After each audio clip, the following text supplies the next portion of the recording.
YouTube stream is acting up. All right, YouTube stream is back. How am I? I'm good. Thank you for liking the stream, Dr. Fruit Snack. Folks, like the stream so it gets boosted to more people on TikTok. Last stream went down, but we are back. I'm trying to check if it's up on YouTube yet. Yes, it is. All right, we're back, folks. Donald Trump is, in fact, the establishment. Not a good guy, not a friend of the working class, and not a friend of you. Believe me, folks. And if you disagree with that, we can get into specifics about the policy. We can, and we will. Now, hold on.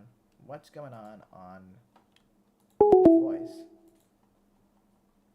The call dropped on Google Voice. I feel like TikTok is a nice way to connect and socialize. Yeah.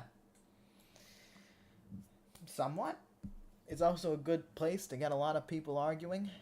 I've been underground. Thank you for watching the stream. We are back. The internet went out for a moment, but the internet is back. Donald Trump personally came after the stream, folks.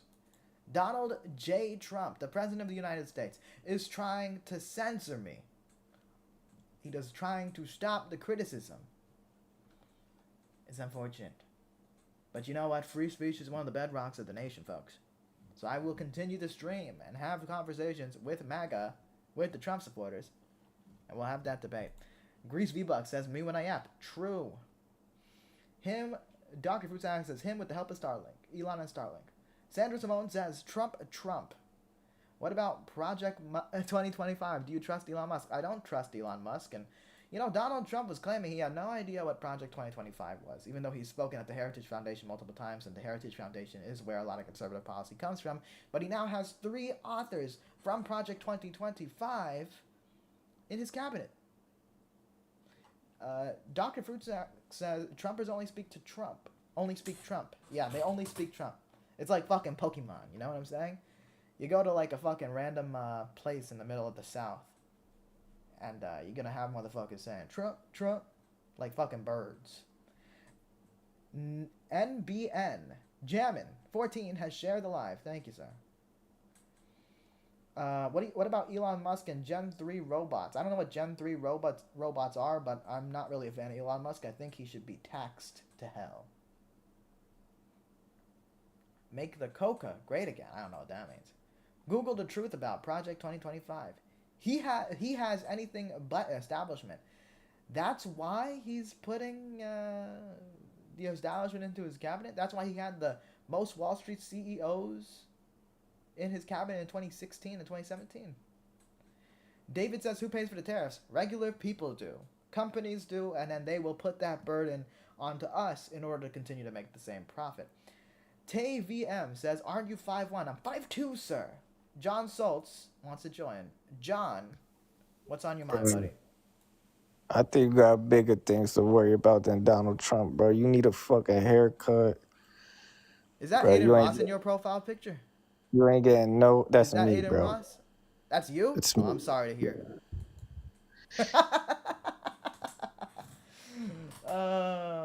Moxie says he's putting in people who can do the job. Yes, the only people that can run the government are the oligarchs. That's the true populist working class view, right? That's a true populist view. No. They can use tariffs to make excuses for price gouging. Yep, exactly. So keep the same logic about tariffs with corporate tax. I mean, if you can show me how corporate tax getting less of it or getting rid of it would be better for the consumers, I mean, I'm fine with that. I'm open to that. But I'm not against tariffs on principle. I'm for targeted specific tariffs, specifically on things, let's say, you don't want flooding in the American market. Let's say Chinese electric vehicles, right? That's a fair use of tariffs. Chinese steel, right? Oh, we got a, what is this? We got a Nazi in chat. Uh-oh. You're blocked. You're blocked. You're banned. I'm saying higher corporate tax will end with the consumer. Sure, I mean, if you can show me that lower corporate tax would be better for the economy, I'm fine with that. I think we should still have high income tax. I think we can have high marginal tax rates like we did when we had the greatest expansion of middle class we've ever seen. David says, Trump's concepts of a plan is astonishing. Where's the narrative? Yes, it's a very interesting concept, you know? Noah Carter says, I am not red or blue, but when Biden stepped in, prices were way up. When Trump was down, we were fine. No, we weren't fine. There was still 60% of people living paycheck to paycheck. There were still people losing their health care. He wanted to get 30 million people off their health care. Nanya said, oh, holy crap. Hold up. KSI. I got to screenshot that. Thank you, KSI. KSI and Nanya said, I am their favorite trans streamer. Thank you, friends. Sammy and Archie say hi. Nanya says, is your wife's boyfriend here with you? No, but your mother is. Alright, let's see. TikTok chat. Elon wants to be president. Yeah, he does. He definitely wants to influence the politics. It's the most overt, open example of oligarchy you can probably ever see. And it's honestly disgusting. GP says, why are you trolling? There's zero ways Trump is the establishment. The establishment is permanent federal employees. No, I would say the establishment is the people that's been robbing the working class blind for the last 40 years, right? The people that have benefited from neoliberalism, the people that have benefited from trickle-down economics, and those people that benefited are not the working class, okay? Manchester City of Columbia says, hi, bro. What's going on? Not much. Welcome to the stream. We're just streaming. We're just having a good time. Lewis says, let's talk about Trump after he gets into office. Well, Lewis, he's actually making decisions about his presidency now. He's making cabinet picks, and he has a record that we can dissect when he was president in the first term.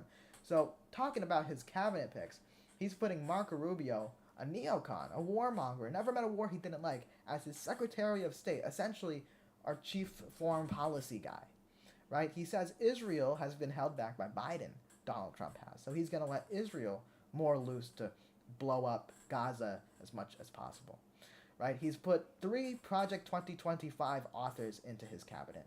He's put CEOs and billionaires like the wife of Vince McMahon in charge of education. Why? I don't know. We can talk about the policies. Oh, here. NJL on the low says, we had no income tax for over a century and somehow had roads and bridges and schools. Yeah, we pay for things for other ways, but the economy is different now. Tell me this, if we get rid of income tax, say Donald Trump wants to fund everything with tariffs, how are we going to do that? How much money are we going to make from, let's say, a 10 to 20% tariff on all goods coming into the country, and how are we going to reach the $1 trillion budget that we have? Or are you saying that we're going to go ahead and cut Social Security, we're going to cut... Okay, sure. NJL on the low says to invite. Let me see if I can invite you.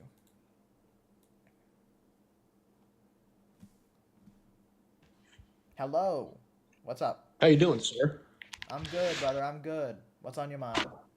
Yeah, first, I just wanted to come in because you actually sound accepting and congenial in this conversation. I don't think Sir, I you're, appreciate that. and I agree with what you're saying about Rubio and everything. I think that's a betrayal of the America First movement that he built, the coalition. But on the terms of tariffs and a high income tax, again, we had a full century of a country. Again, we had the First World War, we had the Industrial Revolution, all under no income tax. Now, how did we pay for that? We paid for that by... we had an income tax by the First World War, but... I mean, No, you're right. if we did, 1913, we implemented the income tax. Yeah. But it wasn't as high as it is today. Yeah. But we also have a bigger government today. If let's say we based everything off tariffs, I mean, tariffs, let's say a 10% tariff on all goods coming into the country would bring about $300 billion. I believe we have a $5 trillion budget. The only thing we could do at that point is either more... I'd say it's higher than that. I think it's up to 6, and that's just on paper. You know, we're not even auditing... Yeah. So most, either right. $5 or $6 trillion budget, right? Yeah. So either more deficit spending, which Donald Trump is fine doing, which would lead to more debt, or he cuts important programs, which, I mean, Elon Musk wants to do and Vivek wants to do with their Doge thing. And, I mean, I'm not personally down for cutting Social Security, Medicare, Medicaid, or any of the important programs that we need. I would be down for cutting, say, the military budget. You know, maybe instead of spending more than the top 10 countries combined, we can spend more than the top 5 countries, right? So, and I will say, when it does come to fiscal responsibility, ironically, which Republicans run on all the time, getting rid of the debt, Obama and Biden saw decreases to the deficit, which doesn't completely erase the debt, but that's a step forward to do that. Okay, hold on a second. Donald I would Trump saw the agree. biggest increase. All right, I would agree with most of what you're saying. Most Yeah. of what you're saying, I would agree. However, the budget, and I would agree, this is the hypocrisy of Republicans. Now, when we're talking about Republicans and Democrats, I'd still rather vote Republican in this scenario. Number one, because Doge is promising a decrease in spending. And I think you need to see a decrease in spending everywhere. And I'd agree with you. I know the left agrees that we need a decrease in the military budget. I would agree. I mean, when you saw the end of the Cold War, again, this is under H.W. Bush and Bill Clinton. Why are we still spending like at wartime levels after the Soviet Union collapses, right? So like that's common sense, and I think we both share. In terms of like Barack Obama and Donald Trump and Joe Biden, they all saw an increase of the deficit. Barack Obama was spending at record levels. Barack Obama was spending at record levels. That's just that. I'm not going to say that's like Obama did cut the deficit from the Bush era. Barack Obama expanded more wars than any other president before George W. Bush.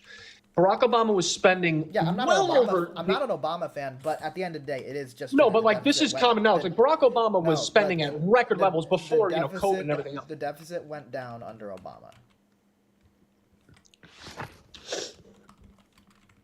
We can go year by year, right?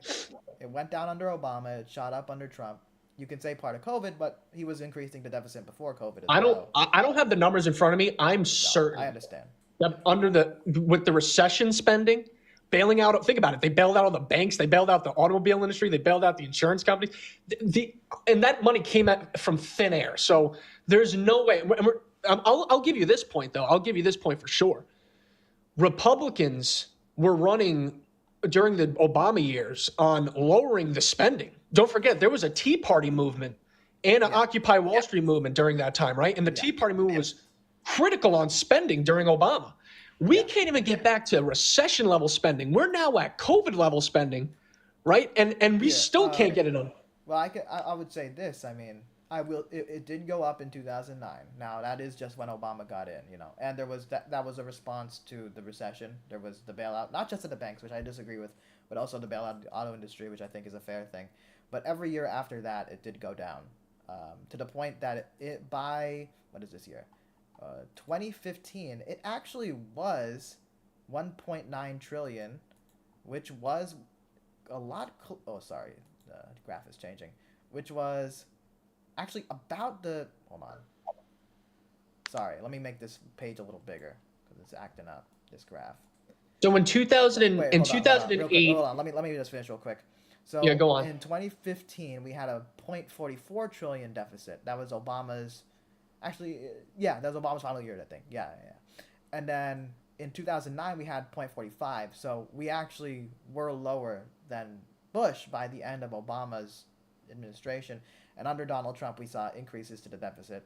Of course, then we saw a bigger increase during COVID, but we have seen a decrease since that point. Well, I'm looking at the numbers here, and it says by 2008, we had a $10 trillion deficit. By 2016, we had a $19.5 trillion deficit. Now, you might be thinking about the debt. I'm talking about the federal debt. Yeah, you're right. I am talking about the debt. Yeah, no problem. It's fine. Now, again, I think we can spend less. I think, for example, we can reverse the Bush and the Trump tax cuts. We can cut things like the military. I think it would be bad to cut things for. Can we forfeit the right that the debt expanding is deficit spending? Yes, 100%. Right. So if it's going from 10 trillion to 19.5 trillion in 8 years, that is a result of deficit spending. Yeah, because I'm not saying Obama did not do deficit spending, but that was record level spending. That caused that. But again, each year it went down to the point where in his final year it was pre-08 levels, or it was 08 levels, and then under Donald Trump. I hope it was pre-08 levels, considering the fact that we're bailing out every industry we could think of. Yeah. No, I mean, again, my point is Obama brought the deficit down. Bush brought it up. Trump brought it up. Biden, for all his flaws, did bring it down. It is. What numbers are you seeing that Biden's bringing the deficit down? Because there has been an increase in spending, but from where Trump was, there has been cuts. So, it's lower than when Trump left office. Okay, I don't have the numbers in front of me, but there's no problem. The point is, Democrats feel more pressure to cut the deficit. They're actually much more deficit hawks than the Republicans, at least. Now, deficit's not the biggest deal to me, but I think it just matters to conservatives when they talk about it a lot, you know. But Honestly, yeah, I'm not going to come out here and say, oh, Republicans are really tackling the debt issue over the past like 20, 30 years. Yeah, right? yeah. I mean, that's just asinine to say. But the optimism of it all is that we are now talking about making serious cuts to government. Now, the problem is this. What is Doge? To me, that's just a think tank. The plan is to cut, yeah. Oh, yeah, think tank. No, but like what I'm saying is, what is the authority with Doge? To me, when I read it, I'm like, okay, this is just a glorified think tank. Yeah. You still have to get it through Congress. Yeah. The only thing I'll give them is that they'll cite specific Supreme Court cases where if you're taking mass layoffs in the executive branch and you're not pinning it to political ideology, but just mass layoffs, because I guess the legal framework would be the burden on the economy with having all these jobs, you can make mass layoffs according to the Supreme Court. Now the president has the authority to make serious cuts, but only to the executive branch. Right? So that's the argument that they're using to go around Congress, to go right through the president. They're just trying to potentially fire federal employees. Yeah. Now, my understanding, I think, is federal employee paychecks actually make up a real small percentage of federal spending. So, I mean, we're still going to be spending a lot. Yeah, but then you look at Hegseth. If you listen to Hegseth on Sean Ryan's podcast, to me, when I listen to that pick, I'm not thinking of him. And again, he's a wild card. We don't even know if he's really the warmonger that he sounds to be. But what he does sound like is a guy that's going to cut. Spell his last name again? Which one, Hegseth? Yeah. I think it's H-E.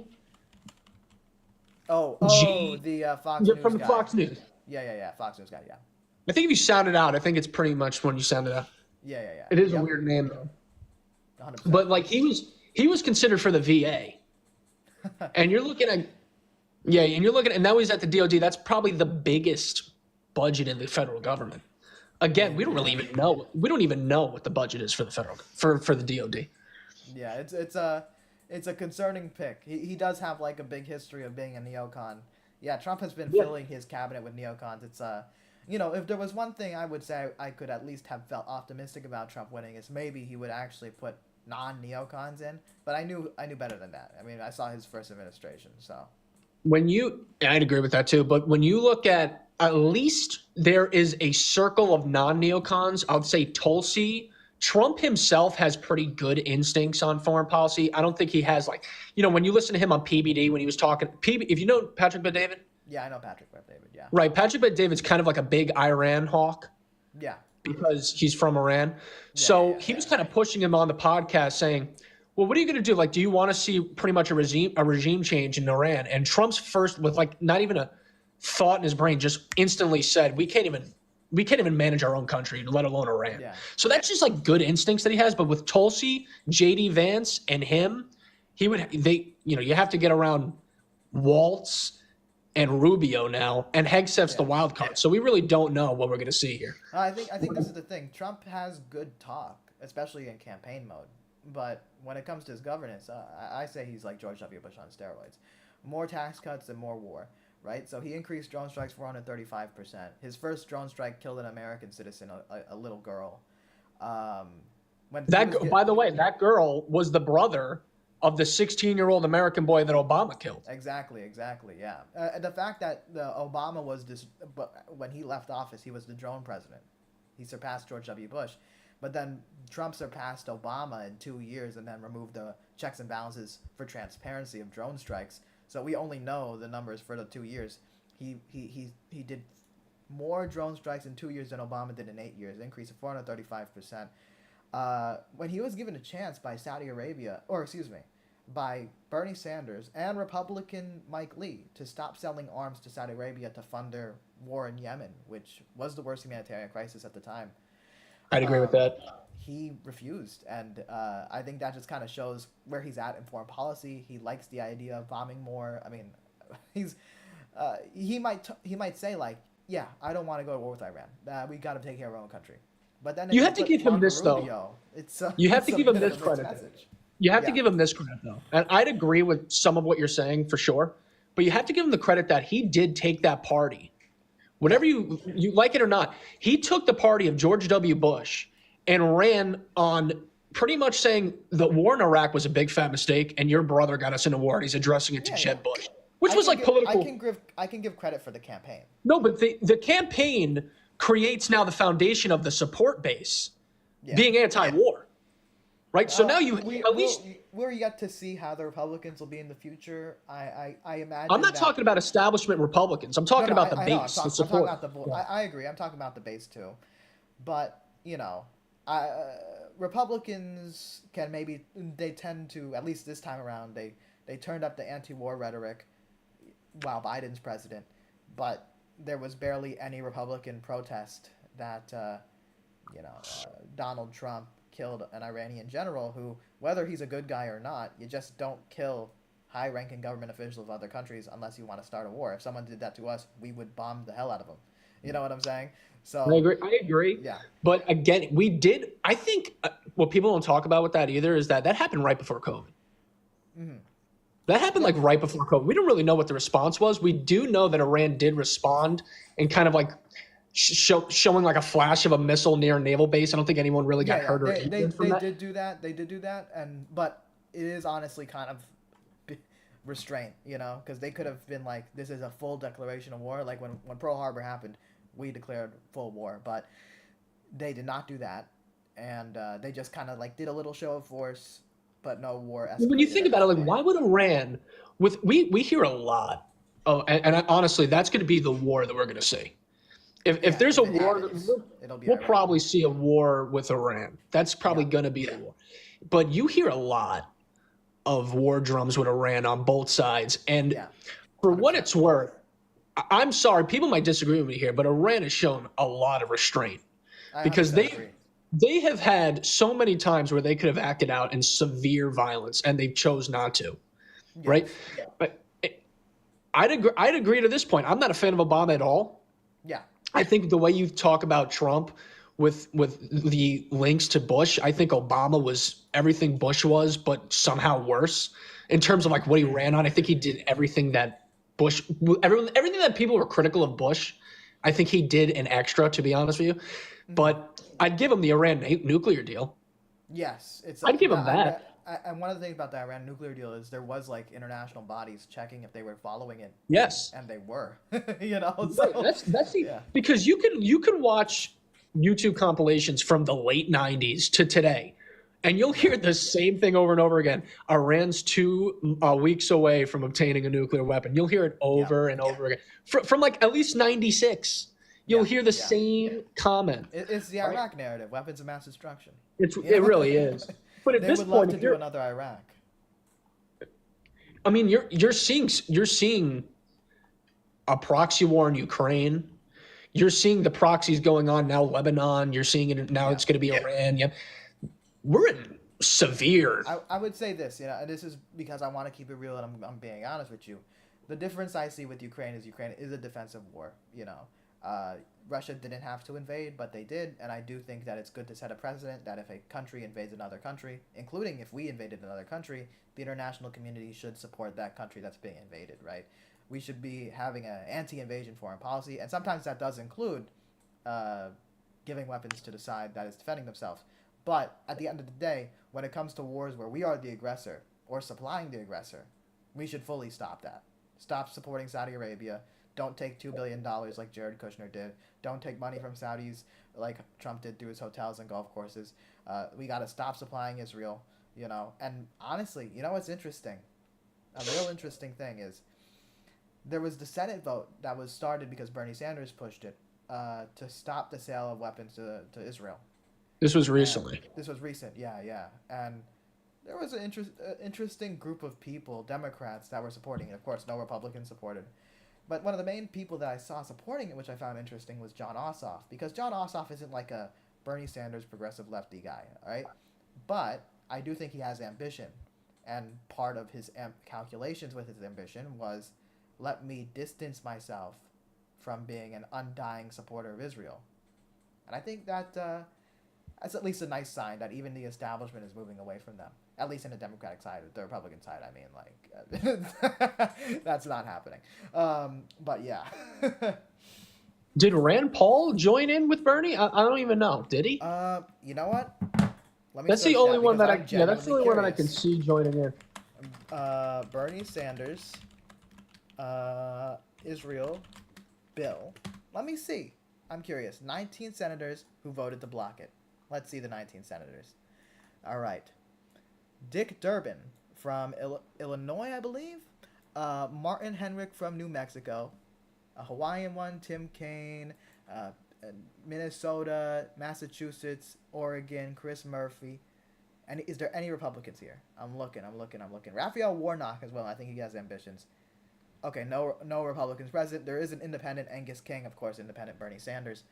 But yes, it appears Rand Paul voted to send weapons to Israel. Which, not great. I bet for you his father wouldn't have libertarians. voted for that. Maybe. His father definitely I wouldn't have will say voted for his that. father was a bit more principled. But with Ukraine, the thing that you have to look at with Ukraine is we now know that the former head of NATO, Strassenberg, pretty much said, and he did say it. He didn't pretty much say it. He said it. He said before they went in, they told Putin told us all you have to do is not put Ukraine into NATO and we'll back off. And Strassenberg tells him no.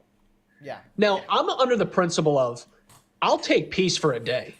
I'll take peace for a day. If you then invade the next day, then we're having a different conversation. But I will take the peace for a day. I think peace for a day is much better than just starting the war of the day. That's a fair point. I want peace as well, 100%. But I think the thing with it is Russia has already taken parts of Ukraine, Crimea, and there was conflict in the eastern part of Ukraine supported by Russia. So there was already something brewing. And if Ukraine did ultimately want to join NATO, they like any country have a right to do it.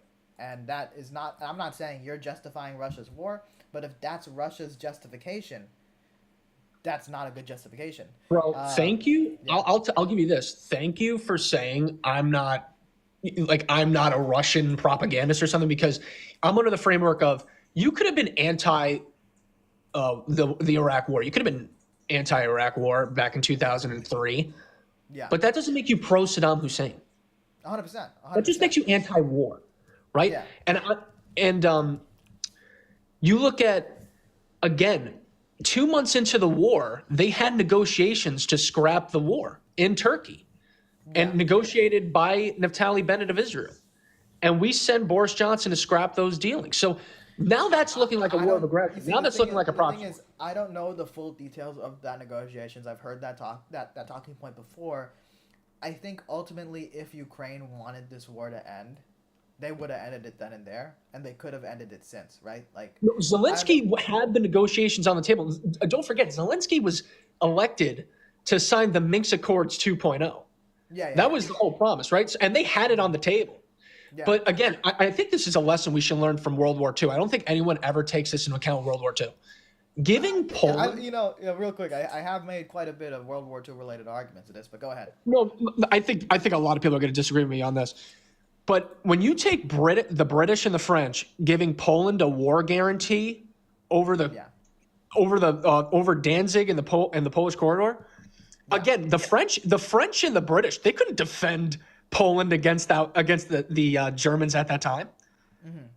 Right? There was just no reason. And even people told them back then, they were like, why are you giving a war guarantee? We can't defend Poland right now. And that starts World War II. I would say this with World War II. I think what we saw with World War II before that was a lot of attempts at appeasement. And we're going to end this relatively soon because we've been at this for 20 minutes. But we saw a lot of attempts at appeasement. Let them take Austria, let them take Czechoslovakia, etc., etc., etc. Our red line is Poland. So they had a red line. They did the red line. Obviously, geographically, they weren't in the best position, right? But I would say, honestly, if Russia, instead of essentially collaborating with the Germans and taking eastern Ukraine for themselves, and I've heard some pro-Soviet Union fans say, oh, they did this to create a buffer state. I don't know if that's true. But my personal thought is, if Russia had, say, either directly or indirectly armed or directly went into Poland, I think that would have slowed down the Germans and there being a sort of Western front as well, that you could have probably had less people pass away in the Battle of Moscow and the Battle of Stalingrad. So I think the comparison to Ukraine today is, You know, let's say we just took Russia at their word that we're not going to do any invasion of sorts, any violence, if Ukraine simply does not join NATO, right? They Well, weren't part of NATO when they did the invasion, but we could have appeased them, and then if they acted because they thought we're foolish and believed them, I could see that happening completely. What we're Well, hold doing on. by support, Back to the first thing though. Back to the first yeah. thing. We could have never had a troop on the ground if we just said we're not going to put Ukraine into NATO. We're going to put it in writing, right? I mean that we know Well, this. yeah, Schwarzenberger it said wasn't so. in writing, right? No, yeah, it's not in writing, but Yeah, they asked, they can you asked for put it. this in writing, right? So Yeah. and if you put yourself in the Russian shoes, we wouldn't allow the Russians to have a military alliance with Mexico. I mean, Just we had Cuba, right? And we still have Cuba that right has a in great '61, we relation didn't with allow. the And yeah. why did the Soviets put those missiles there? Because we had missiles in Turkey, I right? And believe now that Cuba currently has like some at least Russian Navy ships or some sort of Russian military right, but presence this right happened now. after Ukraine. This happened after But Ukraine. the thing is this. I mean, the Bay of Pigs wasn't justified simply because Cuba had a revolution or had a relationship with the No, Soviet but Union, that's how right? we reacted, right? But we And have to admit that is how we reacted. we did react, but that was also the '60s. Considering that they have a Russian presence now, and we did not start an invasion of Cuba, or do some sort of Bay of Pigs, right? I think that's an indication that just because a neighbor has a relationship with a foreign power our government doesn't like, that doesn't mean we're going to start an invasion, right? Finland is part of NATO, but Russia didn't invade them, you know? No, I'm not saying And, out of principle. I would agree out yeah, of principle, but I'm saying you have to admit, and the way we're talking about neocons, you yeah, for yeah, yeah, yeah. sure know we would never allow that. We just would never allow that to I mean, happen, let alone I allow. think if Russia had some military presence inside Canada, which is a very weird hypothetical, but I Just leave it don't in see us Mexico. It's invading open to Canada. Mexico. Yeah, with Mexico, it's a bit of a weird situation. I mean, the neocons now, the Republicans are talking about fighting the cartels and bombing the cartels or something like that. But again, I also do struggle to see with the close relationship that the U.S. and Mexico have, if we're gonna do that. Number one, and number two, um, if we would just invade Mexico, say if they had a guarantee from Russia that if they're ever invaded, they're gonna try to stop it or something, No, but right? to think, like, you honestly think the Russians can stop us from taking out Mexico, like just like to Mexico City or something? I Of mean, course they can. they probably couldn't stop us, but again, No, that's what I'm saying. And I it's the don't same think logic with what would happen. Ukraine. It's the same logic with Ukraine. Unless you want to put U.S., French, and UK troops on the ground and really start World War III, we can't defend Ukraine. This is a I pointless mean, war. This is a I proxy. think no. This is the thing. I mean, from the Ukrainian perspective, this is an invasion of their country, and a war that was supposed to be over in 3 days is now lasted 2 or 3 years. Right, but from the Ukrainian The person that could perspective, end this war is the person that started the invasion, which is Putin, which is the Russian government. I'm sure that everybody's tired of war, especially the Russian people, especially the Ukrainian people.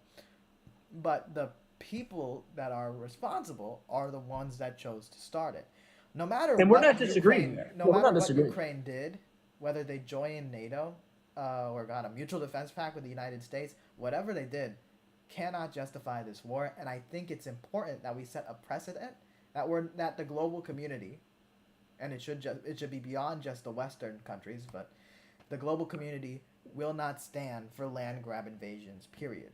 Now we're hypocrites because we're supporting Israel and we did Iraq, right? But if we can be right on one specific thing, we can look case by case, and I say this is right. But I think we can probably agree to disagree. We've been at this for nearly 30 minutes. I appreciate your time. Yeah, It was we're going actually to a really definitely civil disagree with a little bit of conversation. that, but we agree with most. Yeah, we actually found a lot of agreement. I think that's the thing. If you look at most people, like if you got a liberal and a conservative, a progressive, whoever, they'd probably agree on most things. But I would say I would guess you're more like a Bernie bro. And yes, I'm 100%. definitely, I'm more of a Ron Paul, like libertarian, but we have Interesting. we have such ground of agreement.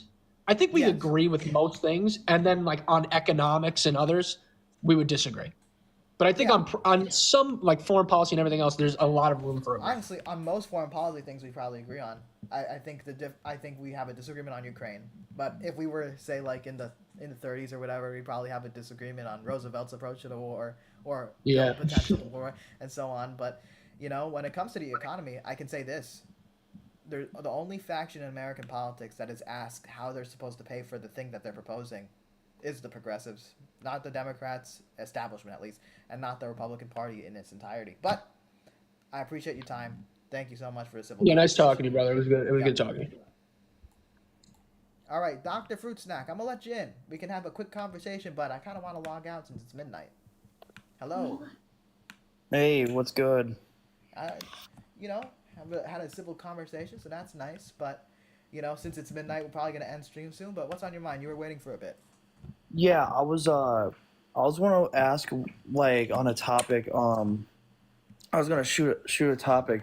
What was the when I was talking about the idea, like during the George Bush presidency, it was all like how like after like it was like just your average, but then like Republican thing, but then all of a sudden once the 9/11 happened, it all just went to extreme war hawkishness with Iraq. Was it Iraq or Iran? I'm sorry, I forget which one. Yeah, in the 2000s, Bush invaded Iraq and Afghanistan at the same time, or similar times. And then then he also sent like Homeland Security out there, or send like have some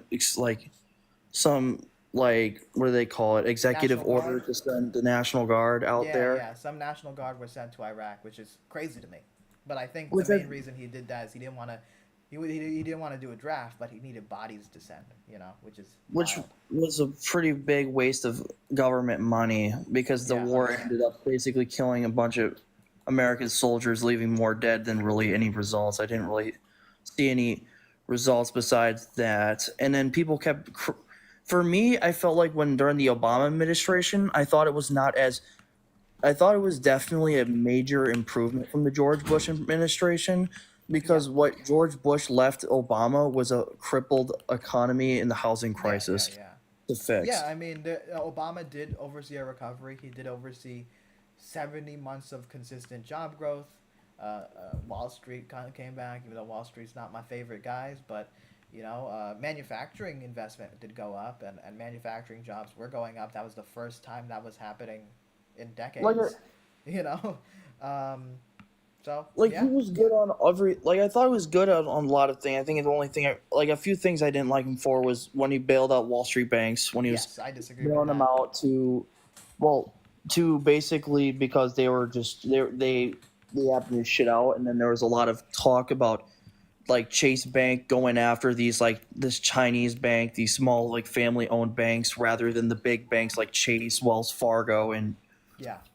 U.S. Bank and United City Bank and all this other stuff.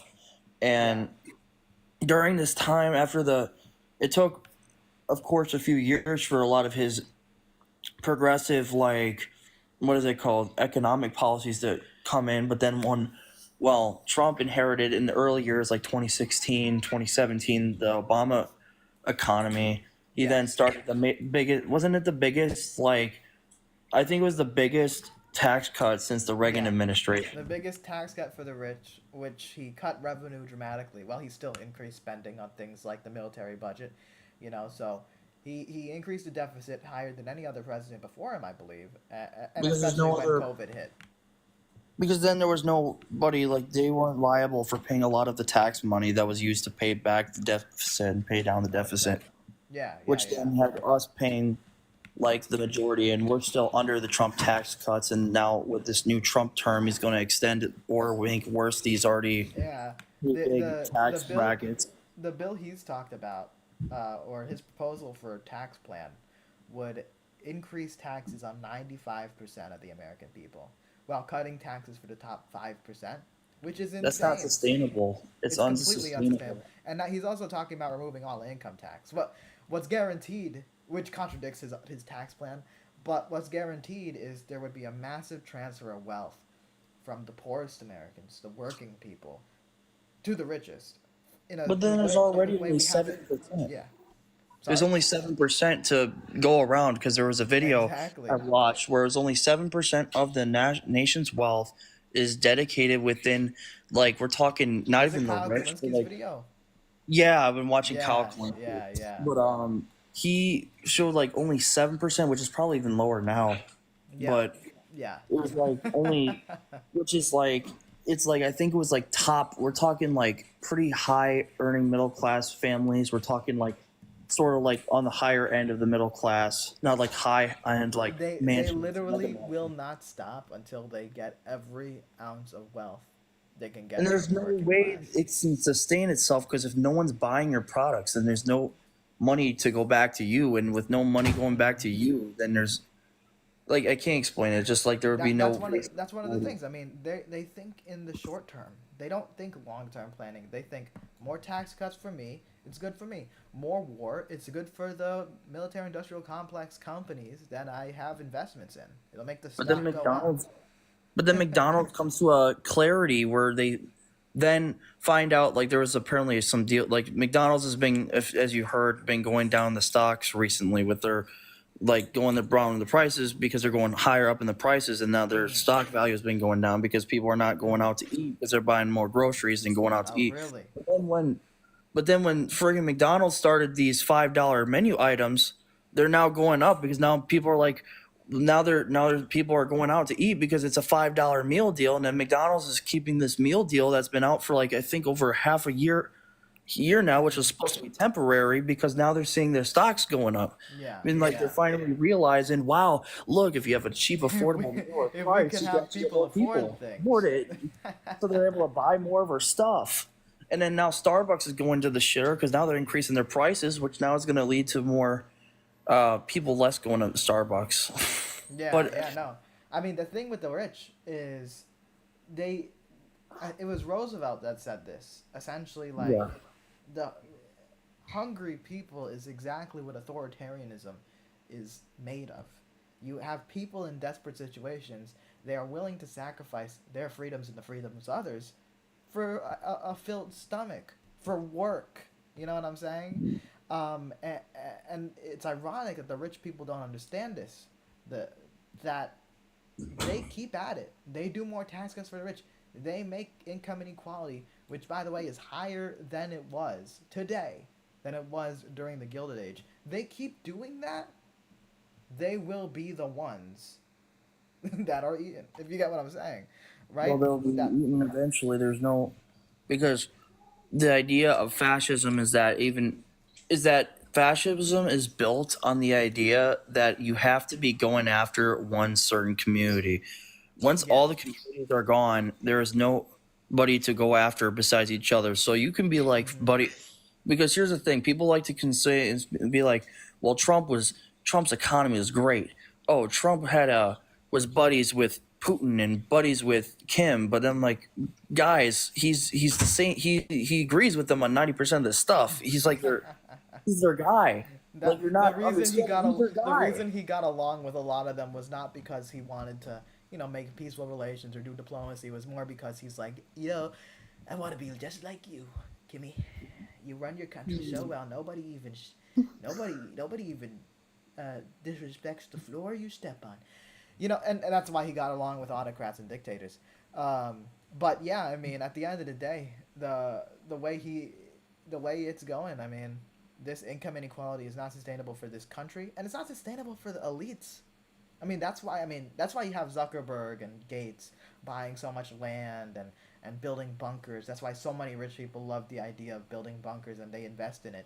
Because they genuinely do believe in societal collapse. And there's going to be just another French Revolution. Are we going to have like gallows and shit with like basic... I don't think we're going to get there. I think I'm still optimistic. You know what I'm saying? Hopefully. I think in 2028 we're going to see a rejection of conservative politics. We're going to see a rejection of Donald Trump because he's going to screw things up in this next 4 years. And hopefully the big factor in my view is if the Democratic Party can get their act together, put a good candidate in 2028, have a better party, a more progressive party, something more like Roosevelt, and govern in a way that will make a more equal economic system that will not have such income inequality as we do today, which most people would agree we need to, make it a bit more fair, and where the power is a bit more distributed to regular folks. More unions, higher wages, maybe more housing to actually lower the cost of housing. But it could be done. And the Democratic Party has a lot of talent. I feel like there needs to be more leftists going into the party because real quick, Welded Steel, I'm gonna put you in soon, and then you're gonna be the last person in. We're at 9 minutes, so we're gonna finish up soon, Dr. Fruit Snack. But go ahead. But all right. So anyway, what I was saying was is what the what was I gonna say? Oh yeah, Democratic Party I needs was more leftists. yeah. They need more leftists really to get this done because right now they are kind of controlled by they think they're playing this game of '08 politics. They're believing that Yeah, everything is still they working need to get out as of it the was under 90s. Obama. They They need believe everything needs to be like the Bill Clinton, like we gotta work this together with we gotta work together. They're all like, who you gotta work together. I'm like, well, guys, you guys gotta do like if they're finding loopholes, like they put in people like Matt, like you don't see when they were trying to appoint Merrick Garland to the Supreme Court, but then got cock blocked by what's his name, the stupid guy, the guy McConnell. that's acquittal. Democrats don't got enough fight in them. They Democrats gotta don't got enough start fight. doing their they gotta start weaponizing and taking their tactics, They got but to start using playing it in a better hardball way. because the Republicans never forgot how to play hardball. The Democrats did. The Democrats are obsessed with civility, and they're not. They're essentially conceding the country. But I think times are changing. I mean, the Midwest especially has a bunch of Oh, talent. I'm in the Midwest too, so I'm up Yeah, in from Wisconsin. from Tim Walz to Gretchen Whitmer to the governor of I love Wisconsin. I love Tim Walz, and I have to like Tony. You should saw Tony Evers though with the bill, and it just like was like, you know what? Let's just make this like I saw that the 400 years of public years. school increasement. That was amazing. But like I Amazing think stuff. the reason I think the reason why Trump really got into office because at first when the polls were coming in, I was like, oh my God, Kamala's gonna win in a friggin' landslide. She's gonna win.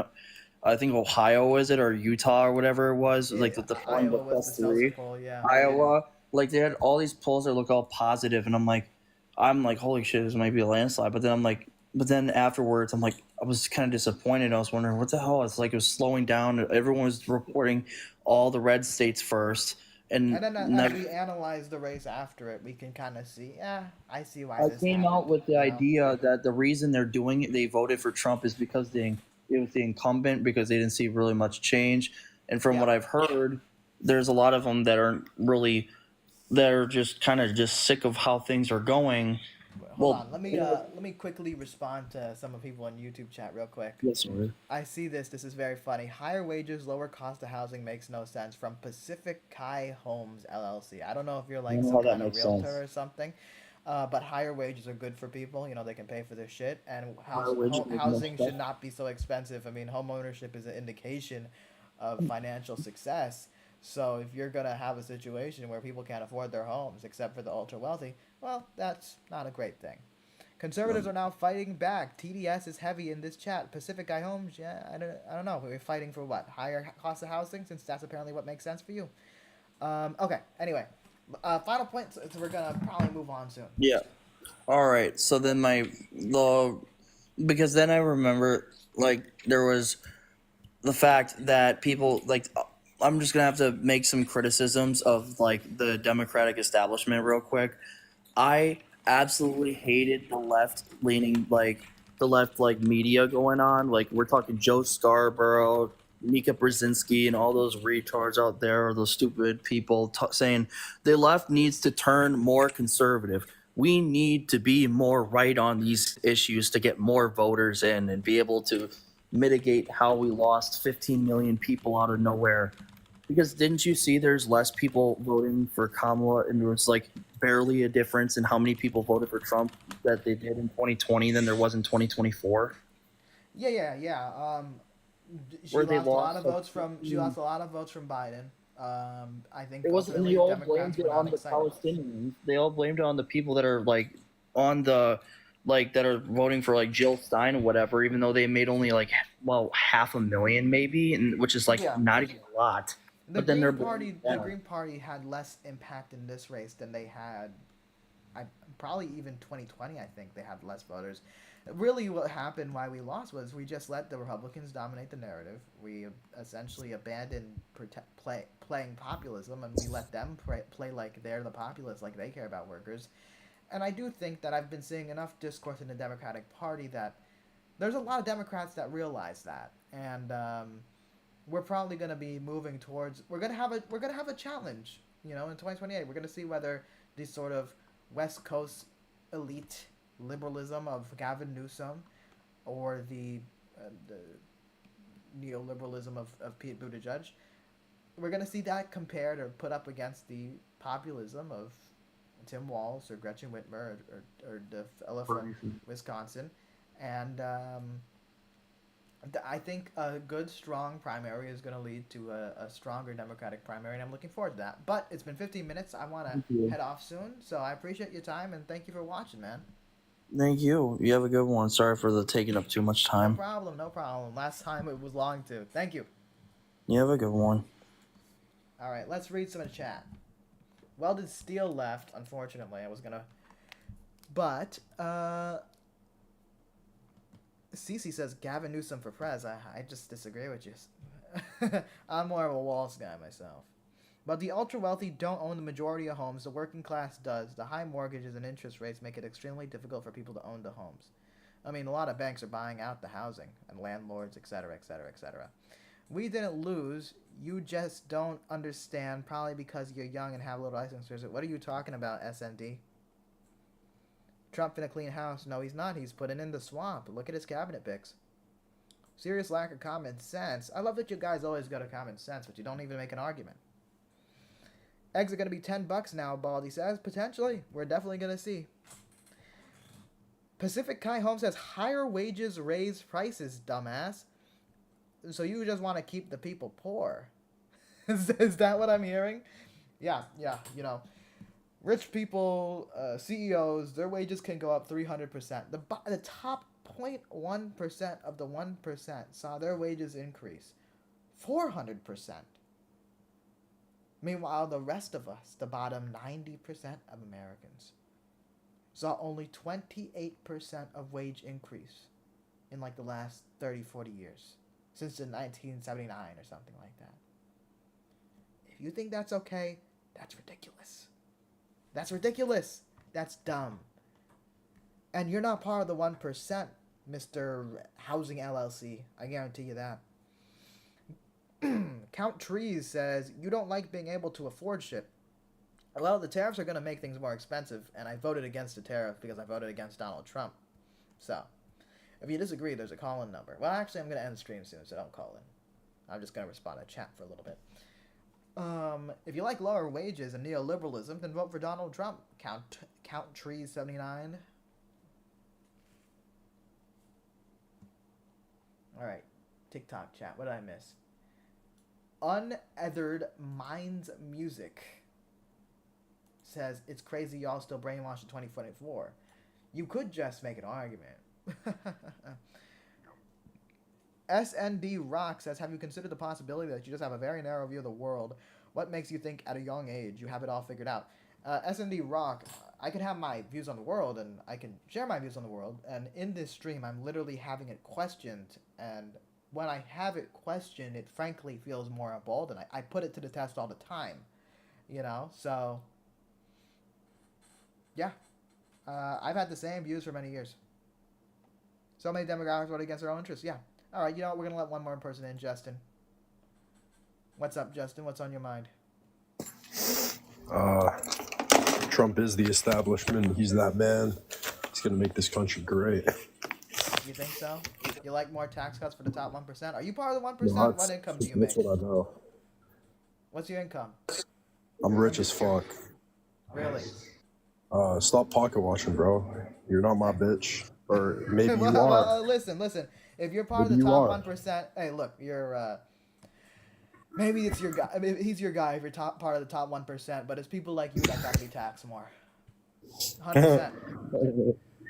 What's a tax, bro? What are taxes? We need taxes much more like that. The ones What's we a saw tax? in the 1950s. What is taxes, though? The money you pay to the government every year. I don't know the fucking dictionary definition of tax. I don't know why That's you have to not play what a silly game. Again, I don't care about I'm not dictionary asking for definition the of tax. dictionary So I mean, do you definition. think, for example, do you think income tax? This has to go shows up a your little lack bit? of critical Do you thinking. This think- is do you probably why think- you're poor. Do you think income tax has to go up a little bit, sir? Well, I'm not going to let you run away, pal. You're going to answer my question. Do you think income tax has to go up? Do you want me to literally Do search you the even know what? dictionary Why are you trying definition to of a talk about fucking my tax? money? No, I'm not talking about your money. I'm No. talking about the country's money. I'm talking about. Yeah, you did. I'm You talking asked me about how the much fact. money I Excuse made. me. I'm talking about the fact that the top 1%, actually the top 0.1 of the top 1%. I'm talking about the fact that Get the off your top computer, bro. 0.1%. Get the fuck I'm talking about the outside. fact that the top Go outside, bro. 0.1% You're greasy. of the You're 1% sweaty. You saw stink. an increase of 400% in their wealth, while the regular folks, 90% of the people, saw an increase of only 28%. You're a geek If that you don't think even know that's what okay, taxes is. if you think that's okay, I mean that's on you. You're a fucking sellout and you hate the workers. Go fuck yourself. And you're a geek and you're fat. Go fuck yourself. Alright, let's check YouTube chat, or one TikTok chat here. I think income tax should go up for the top 8% and the rest down. Look, I mean, I think if there's a way we could lower taxes for the middle class, I'm fine with that. But definitely the top 8% and the top 1% more particular need to spend more. Hold on, Mike is coming on. We can take one more guess. All right, Mike, what's on your mind? Nothing's on my mind. This is Mike from Solidarity. I was just surprised I came up on your TikTok. Oh wait, Mike from Solidarity. Whoa. Yeah, look, I'm high and playing Skyrim. I have nothing to say, but hi. Hi. Well, you came during a more slow part of the stream. I've had streams with a bit better views than this, but yes, I knew your profile picture looked familiar. Is that the same profile picture from your Yeah. Discord? Yeah, I was It like, is. it looks familiar. Well, we on our grind. You know what I'm saying? We out here. Sick. Doing politics. Well, I won't take Yeah. you away from the idiots. Thank you, brother. Thank you. Hey, I'll nice, see ya. nice talking to you.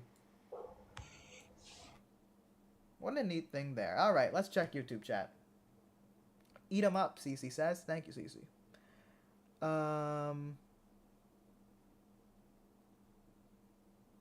I see Cross Solo is still there. Cross Solo, you are a fan, aren't you? I saw that you left a text where you were like, why can't we be civil? And you started your call by calling me like the F slur. So don't pretend like you care about civil shit. And I see you left a longer text. Let's be realistic. You are brainwashed, buddy. And those Democrats truly don't give a fuck about you. Something about Cardi B, Megan Thee Stallion, twerking booty. The reason why Republicans will get in line because Americans have spoken. Blah, blah, blah, blah, blah, blah, blah, blah, blah. You didn't defend any policy position that I was questioning of Donald Trump's, and you're just supporting that. And you're having a meltdown in the text for a Google Voice. I think you need to chill. Okay. The glittering generalities, he's going to make things great. They're going to get tired of winning. Yeah. They can only talk in generalities. Taxing them does not solve anything. Government spending is too high. Maybe government spending could go higher. We don't need to insult each other to speak. Well, look, if someone's gonna insult, then they're gonna get insulted. Reaper says, I got muted. I just like that the liberal tears, your facial expressions are enough. Reaper, I don't know who you are. How did you get muted? Count Tree says you voted for Kamala and she can't manage her campaign. Cross Solo says Destiny. I'm not Destiny. I don't think Destiny would really like me. I did meet him once. That's more of a coincidence. We were in the same place at the same time. Reaper, who are you? It's too late to continue to stream for now. But if y'all want to subscribe, or if y'all want to talk again, subscribe. Destiny Wannabe says he's smart, but is a literal parrot for MSNBC. She's $20 million in debt and raised $1 billion. Countries, if you want to talk about debt and deficits, I mean, Donald Trump increased the deficit tremendously by cutting taxes for the rich and increasing spending. It's kind of the most basic thing, that if you're cutting taxes, you should also probably be cutting spending, but apparently your boy Donald Trump doesn't know that, and he made that impact for the entire nation. Uncle Andy says Destiny is far more annoying. I agree. Zero Rule says, nah, you're not going to offer anything insightful if you think spending should go up. Well, it depends on what you're spending on. If you're spending more on war, I disagree with that. But if you're spending more on healthcare, that's a good thing. If you're spending more on infrastructure, that's a good thing. That's what Donald Trump promised he was going to do, but he didn't.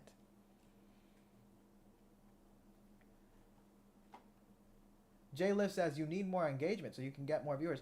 Yeah, Jliff, I mean, the streams have actually been doing well, particularly on YouTube. Last stream got 31,000 views. I think about like 300 watch hours, which is great.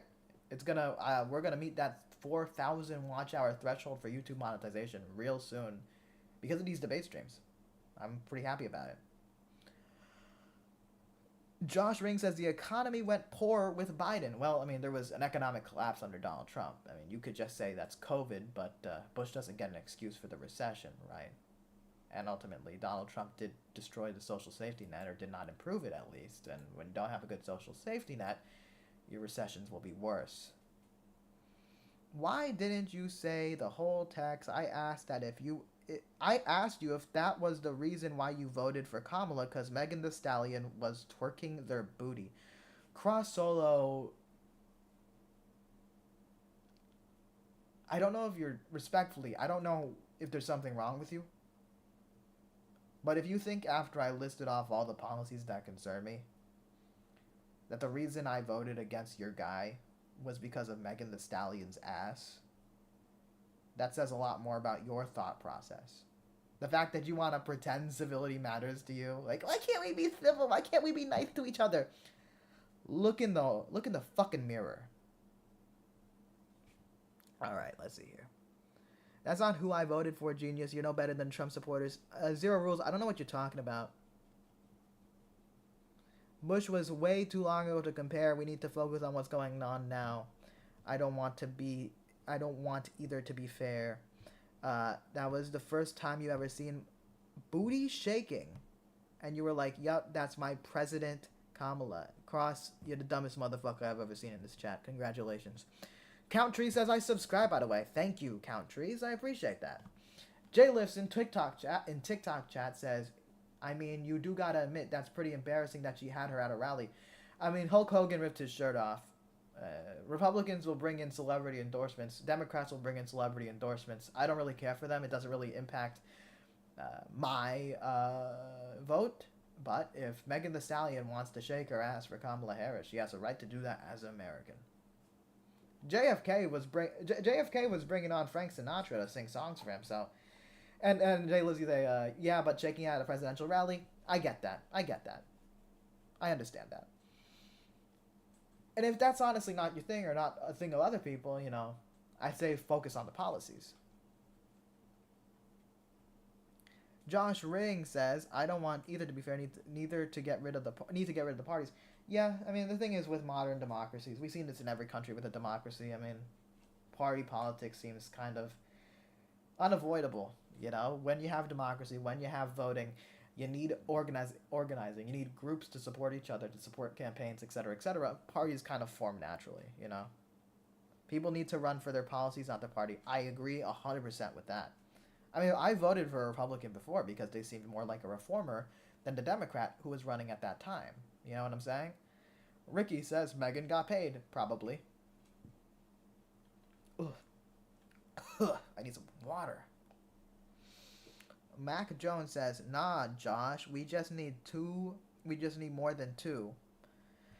I mean, we have more than two, but they just don't perform that well. I mean, the thing is, when you have, like, a multi-party democracies, whether it's parliamentary or whether it's presidential, you do tend to have big factions show up.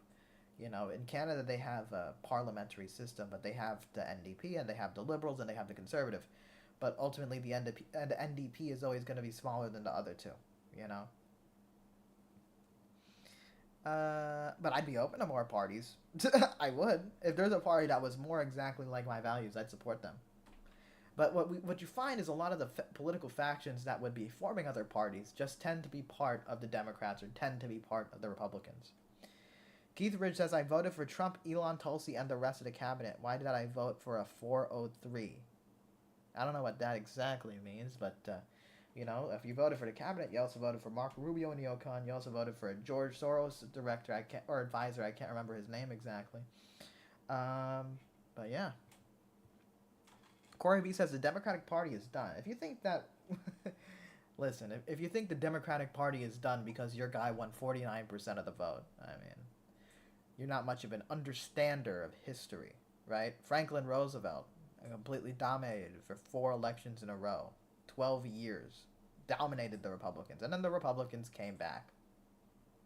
Yeah, what happened to TikTok? TikTok acted up there for a second. I don't know what happened there. Ronald Reagan dominated when he ran, but then Democrats came back, and Donald Trump has never dominated an election in his life. So, yeah. What letters does 403 look like? I don't know. Ho? I'm not sure. Trump's first cabinet abandoned him, and several were in prison. Everybody went to jail but the kingpin. Yeah, that is true. And his cabinet was full of billionaires too. Mac Jones says, we have a 2-party system, bro, period. You can't run a campaign and expect to win unless you're not part of the big 2. Yeah, I mean, that's an unfortunate part, huh?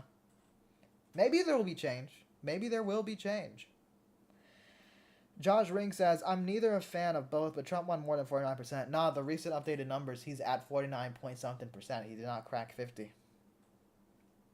Remember, the third parties exist, and they get a little bit of the percentage. So both Kamala and Trump, neither of them got the majority of votes, which is interesting. Which is interesting to me. It's fascinating, and I think it's a bit of a sort of like a time of introspection for us. You know what I'm saying? Not Democrats, not Republicans, but as a country, like, damn, our 2 major parties could not win 50%. Or 51% at least. I was referring to Democrats' identity, politics, and scare tactics. Corey, Republicans love identity politics more than anybody else in the world. Okay? Let's be real. Okay? Democratic Party was started on racism, historical fact. Yeah, but then that was Democratic Party in 1860, but then the Democratic Party in 1960 passed the Civil Rights Act, and all the former Southern Democrats ended up voting for Republicans as the years went on, right? Tens of millions did not vote, that's true. Nathan, I know you see my comment. Why are those celebrity endorsements for Kamala appearing on the Diddy list? You know who else liked Diddy, who's on camera defending Diddy, saying Diddy's a great guy and a friend of his? Donald Trump. You know who said that Jeffrey Epstein likes him young? Donald Trump. You know, when he was asked, you gonna release the aliens? Yeah. You're gonna release the JFK files? Yeah. You're gonna release the Epstein files? Well, I don't want to hurt anybody. There might be some fake stuff in there. That's literally what Donald Trump said. So if you want to be concerned about candidates being associated with predators, I mean, Donald Trump was found civilly liable for sexual assault. Cade says, I committed arson several times in the last week. What do I do? Turn yourself in, my friend. Eric McCambly said, you need to wake up, man. Back at you, my friend. Corey B says Lyndon Johnson. I'm assuming you're referring to the Lyndon Johnson quote where he was saying the N-word. But Lyndon Johnson ultimately did end segregation. Lyndon Johnson ultimately did have gave black people the right to vote without poll tax or other Jim Crow stuff, right? And black people then voted for Democrats, and the Southern Democrats that were racist, that were the descendants of the Confederacy, ended up switching parties. That's a fact. Countress says in all caps, show us a video with Trump on video at the Diddy party. Well, I unfortunately, my friend, I don't have a video of a Diddy party. I think I would have to go to jail if I was viewing a video of the Diddy party, right? But there is literally Donald Trump on The Apprentice talking to a woman where she says she works for Diddy, and she's like, you work for Diddy? Oh, I know Diddy. Isn't he a great guy? And she says, I don't want to answer that because the people around Diddy knew who Diddy was. And Donald Trump was one of those people around Diddy. And he said he loves Diddy, and he's going to defend Diddy, and he's a great guy. So that's your guy. Shows him, because there aren't any videos. I don't have access, countries, to any videos of the Diddy party. I don't watch the Diddy parties. I'm not a pedophile, unlike Donald Trump. All right. Folks, we've had a good time. And then he followed up with, he's a great guy, isn't he? Yeah, that's what Donald Trump did say, yeah. So, Donald Trump loves Diddy.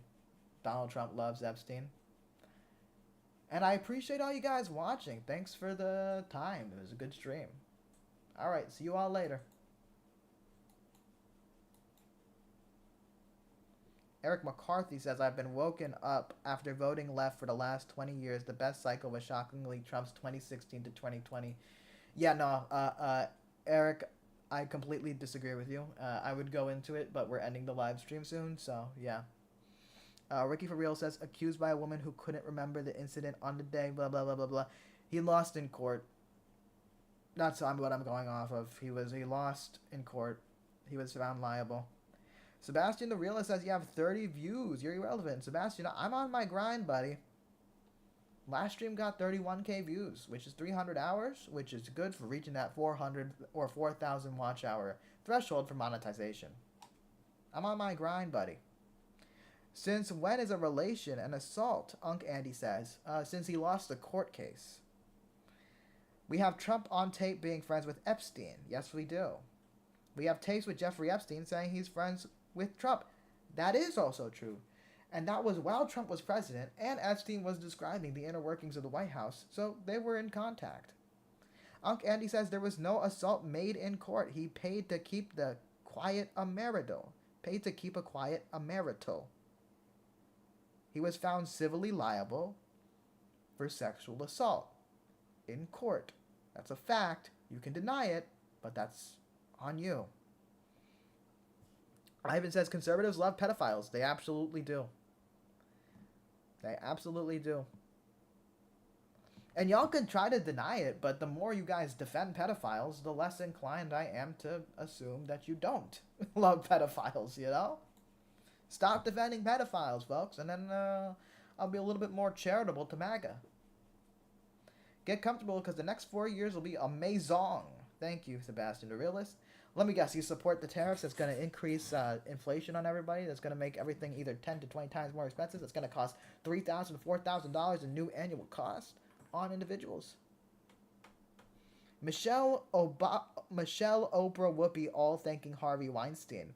You know, Ricky, it's possible for you to criticize other people and criticize Donald Trump, right? You understand it doesn't have to be, I can never criticize Donald Trump. Donald Trump is the new Messiah. That's blasphemous. That's idolatry. Donald Trump can do bad things, and I can criticize Democrats too. Joe Biden's a monster for his endless support for Israel. It's disgusting. It's gross. And I can say that. There's nothing holding me back from saying that. Because that's honest. That's real. So why don't you criticize Donald Trump for something? It'll be good for you. It'll keep you grounded in reality, right? Trump called Epstein out and cut him off. Yeah, that's why Epstein was talking about the inner workings of the White House while Trump was president on tape. That's why he wished Ghislaine Maxwell well when she was arrested. You know, that's why. Unc Andy, court documents do not say assault. Look it up. It literally is. Would you like me to talk about the court case, sir? There was the business stuff, but then there was a case about the sexual assault. There was also the Stormy Daniels stuff, but yeah.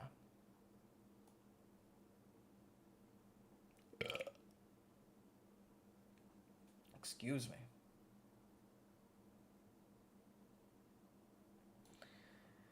Trump is suggesting white reparations. That would be something.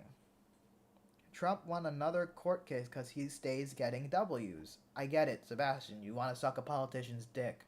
But why don't you actually look at politicians critically? Come on. These politicians are not your friend. Okay, Donald Trump did tax cuts, which 83% went to the top 1%. His new tax plan wants to increase taxes on the bottom 95% of Americans. I assure you, you're part of that 95%. This guy is trolling. White dudes for Harris, soy boy.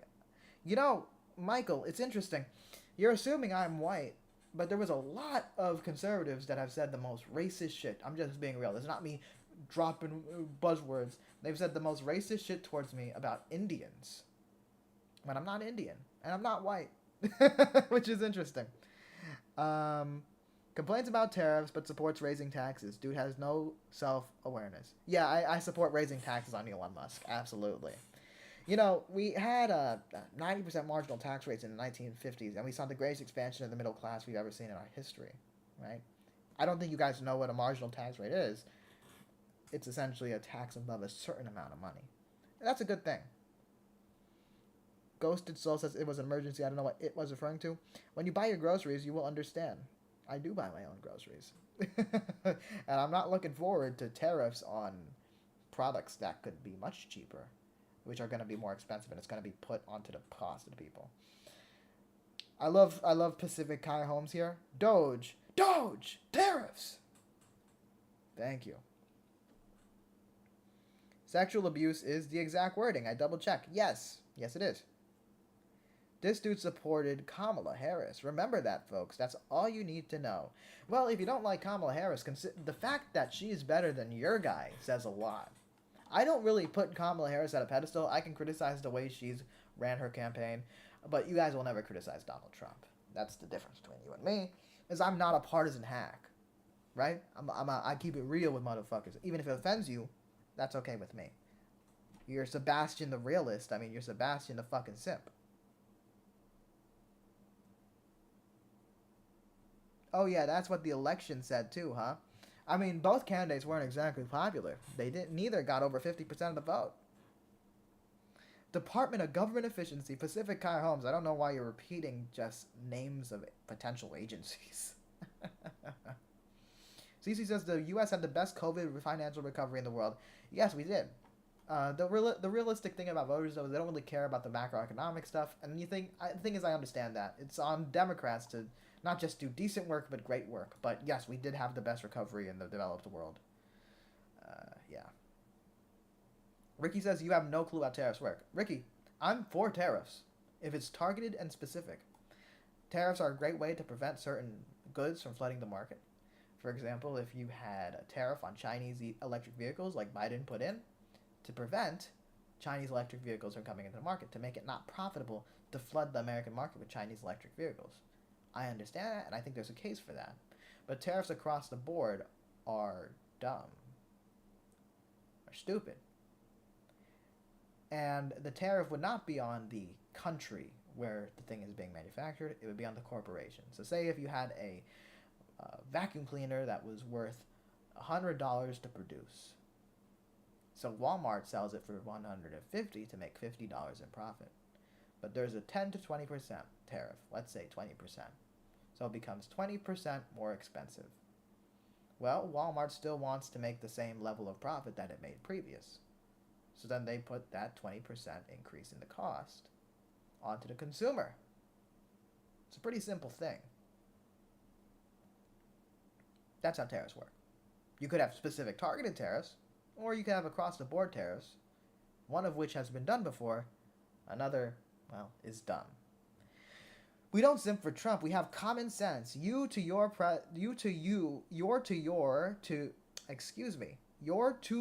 to have seen the differences between presidents.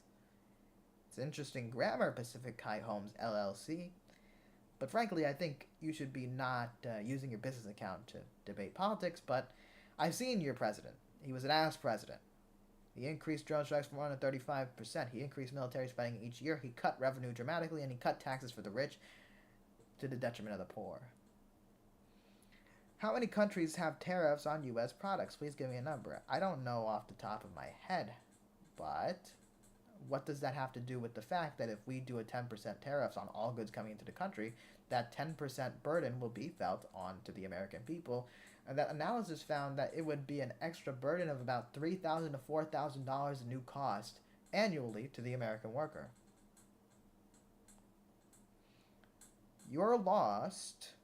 Go do some hard work and live a little. Why waste time on who's lying less? See, Andy Rock, I mean, just argue with the policies. You're so fucking dumb, man. Just argue with the policies. I'm just keeping it real with you. I'm assuming you guys would prefer someone to keep it real with you than someone that's going to be fake and call you the most intelligent motherfucker in the world for saying dumb shit. Talking tariffs on a Saturday night. When you're on your deathbed, you'll be glad you spent your Saturday nights in this mirror. It's midnight. What? I'm having a good time. I'm working on my goals, bro. I'm getting watch hours up. What you mean? I'll hang out with friends another day. I'm literally gonna go on a trip next month. There's a lot to life, including work. And yes, this is working towards a goal. It's called the grind. You gotta grind sometimes. Sebastian the Realist says you don't have friends. Source, sir? No. My friends are great. You, my friends, are on a live stream at midnight to argue and defend your billionaire daddy, Donald Trump. So, that's on you.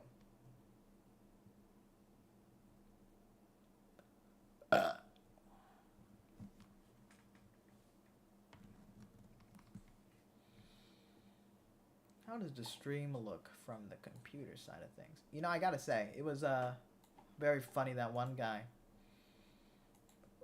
I'm forgetting his name. But he was the guy that texted the Google Voice. I'm amazed that to see someone so parasocial just because they have a fucking call-in number.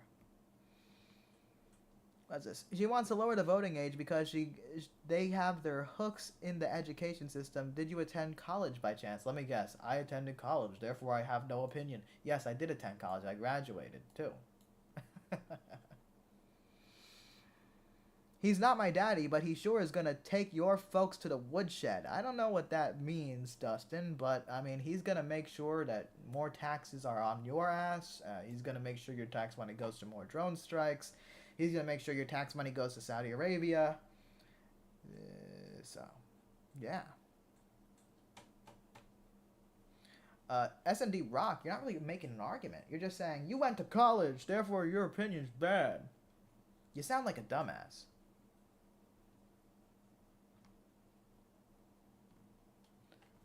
Where's the YouTube? Oh, there it is. How is the analytics looking from in here? Wow, pretty good views. You know, even for a modest live stream, you know, not at peak hours. 921 views total. That's great. Cool. When was the peak? Interesting. I enjoy looking at the data side of things. It's fun. Can I see hours? No, not yet. You see that at the end. When are you gonna sit down and actually have a real debate with a conservative? Sebastian, you understand that there's a phone number right there that you could have called in a while ago. I debated Ben Shapiro. I think that's as much as sitting down with a conservative for a debate as you can get. Do you think Trump made up the cancellation of Cody Ko? I think he should have uncanceled. I think he should be uncanceled by Trump himself. Who's Cody Ko again? The name sounds familiar. That's a YouTuber, right? We are about to reenact the movie Idiocracy in real life. Yeah, we are. I hope political science wasn't your major. You wasted your time and money. You spent time in indoctrination camp. They got you temporarily, but you could still take your mind back. Do you understand how much you guys sound like you're in a cult? I need to emphasize this to you. I need to emphasize this to you, bro. When you can't respond to an argument with a proper argument and all you can say is, you're brainwashed, you're brainwashed, you're brainwashed. Please, listen, you're brainwashed. I need to save you. You're the brainwashed one. There's a reason they say you're in a cult. Because you don't have reason. You're just like, no, you don't like my daddy. I wouldn't be surprised if the only reason you do this is to make money. You're probably a closeted Trump fan. Ha! Well, Dustin, I haven't changed my political views in a real long time. I'm what you would call consistent. I would like to make money on YouTube, as anybody making YouTube content does, and that would be a great time. Michael Hayes says, 2 genders. SND Rock says, that's what college is these days. Brother, I think you need to just take a math class. I assure you it's not liberal propaganda. Sebastian the Realist says, keep crying, soy boy. Well, you're in chat. I appreciate your time. Cece says, it's a cult. We need a cult extraction experts. That's true. SND Rock says, facts. Keep crying, soy boy. Cult of personality, living color. Yeah, the Trump people are a cult of personality, or they do have quite the cult of personality around one guy. Hey, actually, I don't know anything about politics, but I respect your hustle.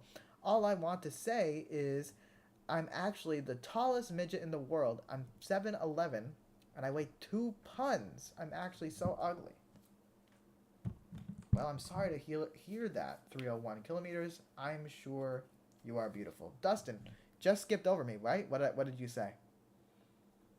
No, Dustin, I directly responded to you. You said, I wouldn't be surprised if the only reason you do this is to make money. You're probably a closeted Trump fan.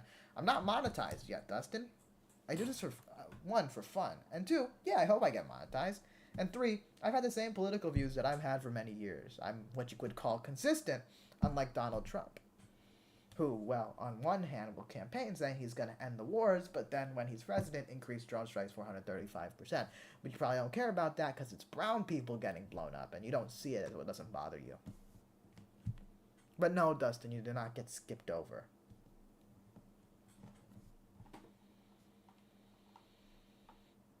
But guys, I appreciate your time, but you're no longer making much arguments.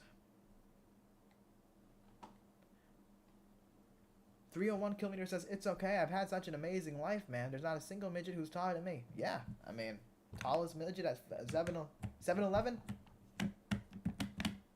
You should join the NBA.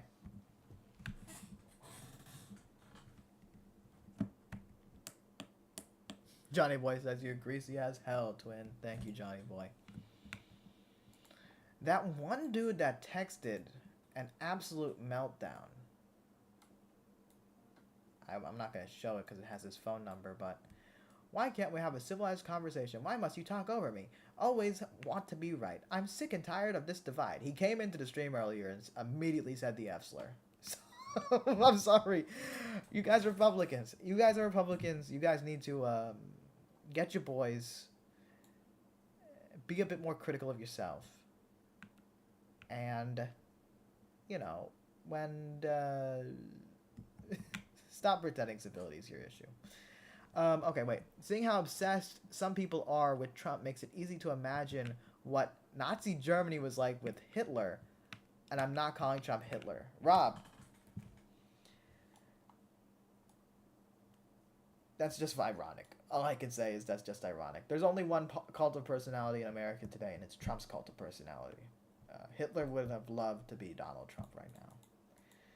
Kilometer says, I'm from Argentina and I don't know about politics. How would you explain in simple words how politics is in your land? Very corrupt, but a lot of promise. Johnny Boy says, would you oil up for 20 bucks? I'm sorry, Johnny Boy, to disappoint, but I will not oil up for 20 bucks. SND Rock says, I have hope for you. Keep an open mind, keep questioning, and you'll get there. SND Rock, I've been talking to idiots like you, and I've only gotten more solid in my views. Do you ever listen to full unedited source videos of Donald Trump speak, or do you ever listen to people's report and repeat what he says? Most liberals I know refuse to ever listen to him speak. I have listened to him speak, and I'll give him credit when he says something right. For example, when he argued that we should bring the jobs back, when he argued that we should do infrastructure, when he directly said nobody in America will die because of lack of health insurance. He lied about all those things. He did not do universal health care, for instance. He did not do an infrastructure plan. He did infrastructure week, symbolic bullshit. He did not bring back the jobs. We saw 200,000 manufacturing jobs go away under his administration. We saw manufacturing investment in construction go down under his administration. So yes, I've heard him directly speak, and I'm not impressed. J.D. Vance called Trump Hitler. He did do that. Johnny Boy says, please, oil up for 20 bucks. Please, bro. Johnny, my friend, I will not oil up. I'm sorry to disappoint. You're in the wrong website for that. Kilometer says, I stopped putting oil in my salad because the U.S. was about to invade it. That's true. It's good safety. Good safety mechanism there. Johnny Boy says, 43. I'm 43, twin and M. Dustin says, how old are you, sir? I'm 23. Uncle Andy says, no more than 22. I bet you're wrong. SND says, why do you feel the need to keep calling me names? Control your emotions. That's how they got you in the first place. SND, I'm being real. You're on the internet. You need a thicker skin. Right? I've been called many names. It's to be expected. Don't say silly things and you won't be called a silly person. Okay? It's a simple thing there. It's a simple solution. And don't get so triggered. Don't be so sensitive. Okay? Alright then. Any more chats before I head out? Johnny Boy says, "You're so smart, Nathan." Thank you, Johnny.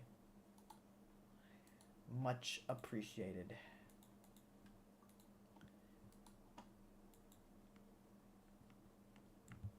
Damn, I looked at your profile picture. You got bands in your profile picture. Those Benjamins?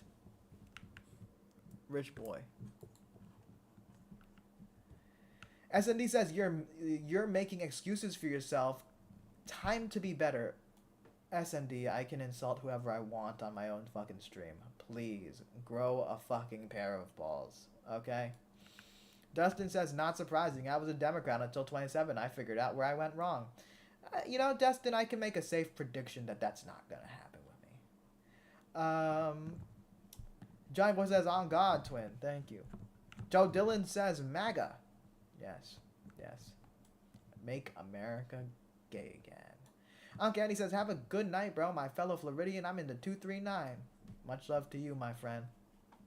301 Kilometer says, "Do you know that MAGA means make Argentina great again?" I hear that Malay is a big fan of MAGA. Johnny Boy says, "Wait, on a serious note, why do you hate Donald Trump?" Alright, tax cuts for the rich, 83% went to the top 1%. Increased drone strikes, 435%. Funded and supported a Saudi genocide in Yemen, the worst humanitarian crisis at the time, during his presidency. Right? He had a chance to stop it. Bernie Sanders and Republican Mike Lee sent him a bill to stop supplying weapons to Saudi Arabia, but he refused. He's an extremely corrupt person, getting a tremendous amount of money directly from foreign governments in his hotels, in his golf tournaments. Specifically, the Saudis are a great example. Even the Chinese. Jared Kushner, after Donald Trump was president in this last 4 years, took a $2 billion investment from China. Right? Who do you want to be in office? Franklin Roosevelt. But if it's talking about someone living, I voted for Bernie. And I would say, just being honest here, for any flaw Joe Biden did have, and he did, I'll talk about those flaws. He was a horrible pro-Israel hawk. He supported their genocide, and it's disgusting. But he was better on economic policy. He created a pro-labor National Labor Relations Board, which allowed people to organize and unionize. He saw manufacturing growth like we haven't seen since World War II, historic highs in public and private investments, the CHIPS Act, actually trying to compete with China economically instead of saying, you know, we just don't like China, we're going to do a trade war that increases the trade deficit. Back when Obama was running, I wanted Bernie to win. Well, Johnny Boy, me and you, we're twins. Destin says, "Genocide!" in all caps. Genocide! What are you surprised about?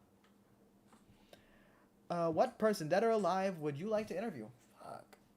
Dead or alive, man. I mean, I would love to interview Franklin Roosevelt. He's dead. I would love to interview Bernie Sanders. He's alive. I would love to interview Monkey Punch, who's a manga author. Johnny Boy says, "I think we just became best friends." Yes, sir, Johnny Boy. Eric says, "Did you say hate joke?" What is a hate joke? I don't know what you mean by that. Hate joke. I see a little bit of hearts. Thank you for that. What exactly do you call what Hamas has done with the Jews? An attack, a horrible attack. I completely and fully condemn Hamas. But then when you outperform Hamas in murder, what does that say about your side? And I'm not talking about Jews, I'm talking about the state of Israel. To say that Israel equals Jews is in fact anti-Semitic. Wyatt says, "What's up, man?" What's up, Wyatt?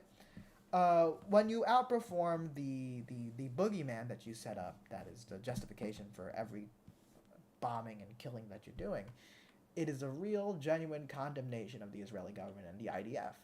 When you block 83% of the food, that's using starvation as a weapon. That's a war crime. That is genocidal, and that is why Benjamin Netanyahu has an arrest warrant on him, which none of us can deny. Right? We can all recognize that. Benjamin Netanyahu has an arrest warrant on him. Well, we agree, but the Israeli people have been pushed too damn far. What would you do yourself? I would recommend special forces going after Hamas, going to look for the hostages. I would recommend not supporting and supplying Hamas. I would recommend making more opportunity and actually investing in the West Bank so they're not desperate. You know, there was, hey, I'm glad we agree. I'm glad we agree. There was like 50% unemployment in Gaza before the war even started. So, like, I would make sure that that's not the case so less people turn to radicalism. Israel's a sundown town for Ethiopian Jews. Yeah, no, I've kind of heard about that. I'm not a full expert on that, but I've heard that Ethiopian Jews have gone to Israel and gotten sterilized, which is insane. Ivan Underground says coping in the comments. Yeah, well, the coping is to be expected. It's good because it's engagement, and I appreciate the cope. Push too far says the country that has the biggest country backing it. Yep. Human trafficking or something. I don't know exactly what you were referring to there. Oh God, Free Palestine is next on this stream. Yes, Free Palestine, absolutely. International Criminal Court says the leader is a war criminal. Your arguments aren't valid. What does sterilize mean? That means not being able to have babies. They didn't want black babies in Israel, essentially. Even if they're Jewish babies. But Unc Andy, what, are you anti-Palestinian rights? Are you like for kids getting bombed? Because if you're for kids getting bombed, you should go fuck yourself. And then fucking SND's gonna come in and be like, why can't you be nicer? Why do you have to be so mean? I don't care about being nice to people that want to kill children. Fuck that. I thought genocide meant human trafficking. I didn't know, though. My bad, twin. Hey, don't worry, Johnny. You're a good one. Unc Andy says, check yourself with that. Unc Andy, you were the one. Were you the one that was saying, oh, I changed my mind. You still have hope? Oh, I'm looking in the chat right now. Let me put Unc Andy. I changed my mind because you changed your mind and you became like a fucking pro-genocide dumbass. Yeah, that's a massive condemnation on yourself.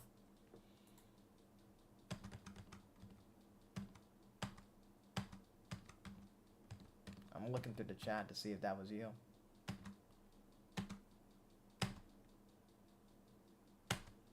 Oh no, that wasn't you. Okay. Andy, no hate here, bro. Hey, look, I'm fine with the hate, man.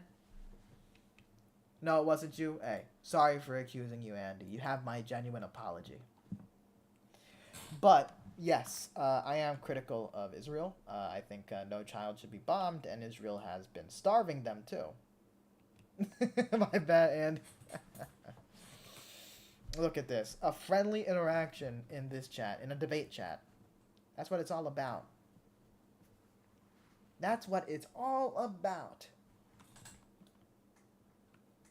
Yeah, I'm letting this stream drag on for a little bit because there's 20 concurrent viewers, and I gotta say, that's good for fucking watch hours.